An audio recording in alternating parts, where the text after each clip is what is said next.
métallerie, comme en menuiserie, on a besoin de plusieurs inputs clients.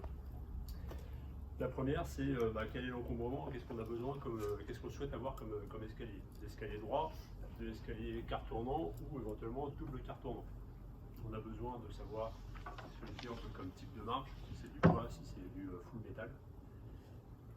On a besoin de savoir ce qu'il veut comme finition, soit limon thermolaqué, donc peinture, ou métal brut, si on veut plus contemporain. Et enfin, ce qui donne le plus de caractère à l'escalier lui-même, c'est le type de limon. Donc, le limon, c'est ce qui permet de supporter les marches. Soit un limon central, soit double limon lisse, donc une section assez constante. Double limon à crémaillère, donc vous avez un limon de chaque côté de la marche, mais qui fait comme une crémaillère. Et sinon, simple limon déporté. Donc soit d'un côté ou éventuellement légèrement désaxé. Donc ça c'est ce qui donne quand même clairement le caractère à l'escalier. Donc une fois que le client a défini ça, là c'est là qu'on rentre en jeu en prenant les dimensions importantes. Donc la principale c'est forcément la hauteur à monter, donc entre le rez-de-chaussée et l'étage. Ensuite c'est la longueur du trémies, la largeur de la trémie et la hauteur sous plafond. La hauteur à monter, c'est ce qui nous permet de déterminer le nombre de marches et la hauteur de marche.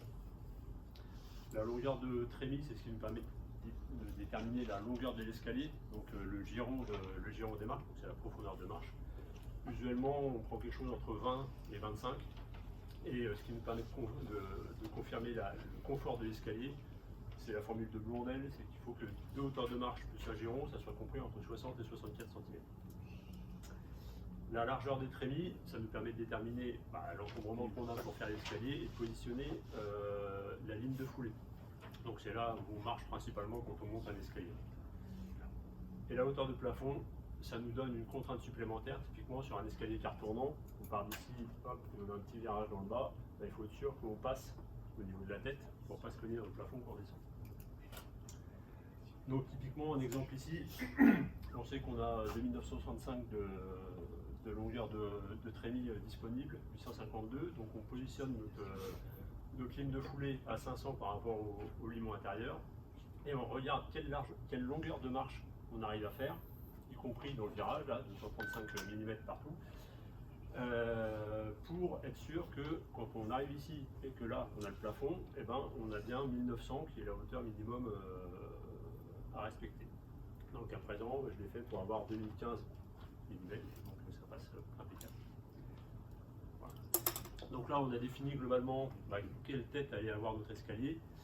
Il y a encore du travail sur la définition des marches elles-mêmes.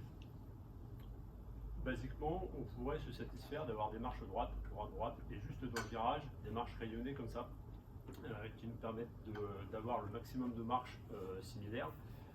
Sauf que ça, en termes de confort, c'est un peu discutable parce que dès qu'on sort un peu de la ligne de foulée, là, ici, on a toujours la même longueur de foulée sur la ligne de foulée à 500. Là. Par contre, dès qu'on en sort, ici, ça devient plus compliqué. Et sur l'escalier que je suis en train de faire en ce moment-là, la dame, elle a un petit qui a 2 ans. Elle a dit souvent, moi je le laisse à l'extérieur pour que lui, il ait des grandes marches pour pas risquer de louper une marche. Par contre, moi, je suis à l'intérieur. Si j'ai des marches qui sont étroites comme ça, c'est hyper dangereux. Donc c'est pour ça qu'on peut proposer des marches balancées. Donc vous voyez, on modifie, en général on fait une dizaine de marches qui sont balancées. On augmente la longueur à l'intérieur, la longueur de la marche à l'intérieur, et vu qu'on a la même longueur de foulée, ça l'augmente significativement à l'extérieur. Donc en termes de confort, on est mieux. En termes d'harmonie esthétique, c'est pareil, moi, personnellement je trouve que c'est un peu plus joli. Par contre, c'est un petit peu plus long à faire, donc c'est un peu défavorable en termes de prix. Donc pour faire un escalier, le process de fabrication, c'est un petit peu toujours le même. Le début, c'est la conception 3D. Donc c'est ce qui permet clairement aux clients de se positionner. Tiens, c'est vrai que je préfère un double limon lisse plutôt qu'un limon crémaillère, parce qu'on peut lui faire les différentes propositions en 3D. C'est ce qui nous permet de confirmer que la hauteur de passage ici, elle est adéquate par exemple. Et une fois qu'on rentre vraiment dans le détail du 3D, et ben on peut carrément lancer tout ce qui est limon, donc les 4 parties, là, 1, 2, 3 et 4, en découpe laser. Donc ça nous donne directement la forme, et dessus on incruste même la position des marches. Donc ils nous font juste un petit marquage laser sur l'acier. Comme ça, on peut, dès qu'on reçoit la pièce, on positionne ça sur les tréteaux, et à plat, on soude tous les supports de marche. Donc comme ça va hyper vite à produire. Une fois qu'on a une fois qu'on a soudé tous les supports de marche, il ne reste plus qu'à les prendre et les positionner dans l'espace. Donc avec le 3D, on sait qu'ici, il faut telle hauteur, on l'oriente avec la bonne position, ça tombe pile poil en face et celui en face. Donc on positionne tout ça avec des chandelles pour ensuite visser.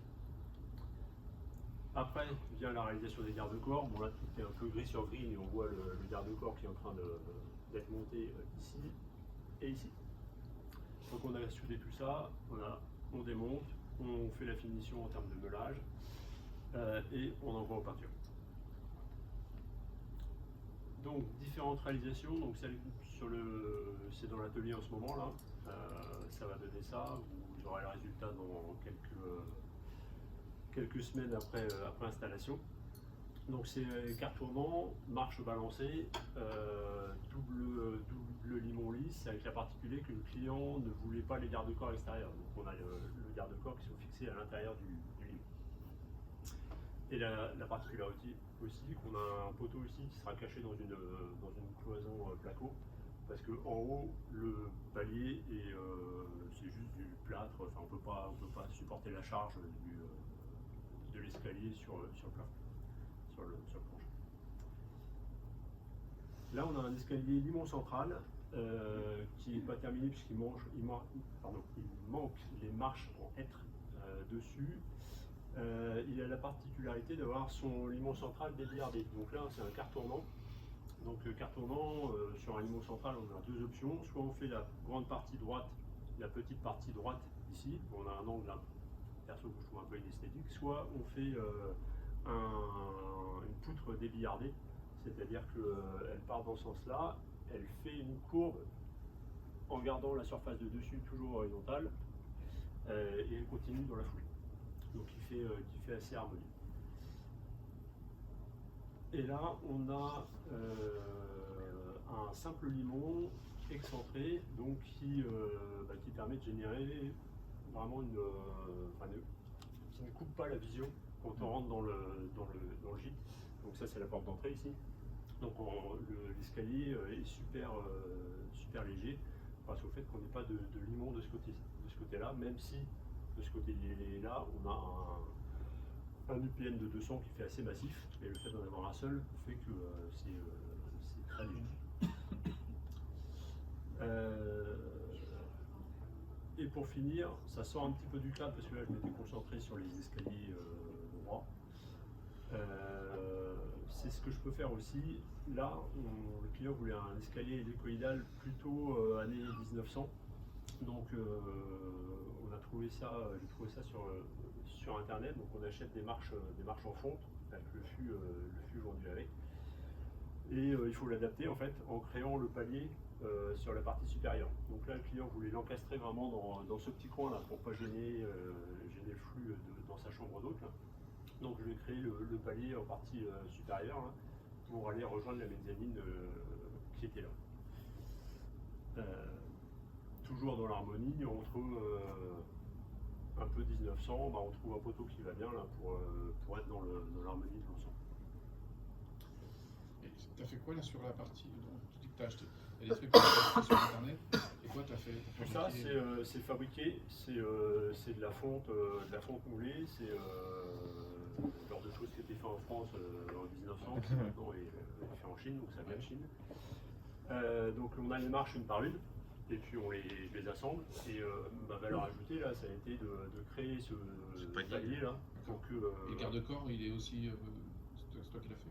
Le garde-corps, celui-ci, oui. J'ai juste acheté les barreaux au vendeur d'escalier.